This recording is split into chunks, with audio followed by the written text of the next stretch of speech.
চারটে স্তরে আমরা গুরুত্ব দিতে চাই।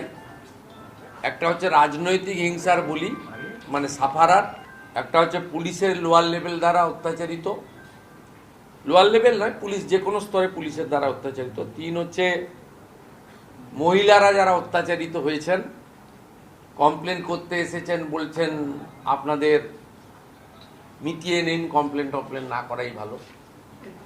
এইরকম কোনো তিক্ত অভিজ্ঞতা যদি কোনো মা বোন দিদির থাকে বা কোনো গার্ডিয়ানের থাকে, শিশুকন্যার সঙ্গে কিছু হয়ে থাকে।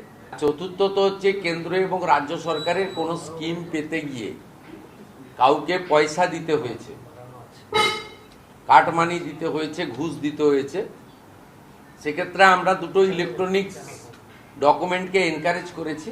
একটা হচ্ছে পেটিএম এ পেমেন্ট, আর একটা হচ্ছে অ্যাকাউন্ট ট্রান্সফার, আরটিজিএস এনএফটিএস করে টাকা ট্রান্সফার।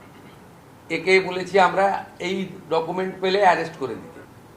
এবং এটা বলা মানে হাজারে হাজারে মিথ্যা অভিযোগ যদি করেন, মিথ্যা অভিযোগ প্রমাণ হয়ে গেলে কিন্তু আপনার বিরুদ্ধেও কি করতে পারে সেটাও বিএনএসে বলা আছে। আর আজ থেকে অটো, টোটো, হকার এদের কাছ থেকে কোনো তোলা, সিন্ডিকেট কেউ তুলবেন না।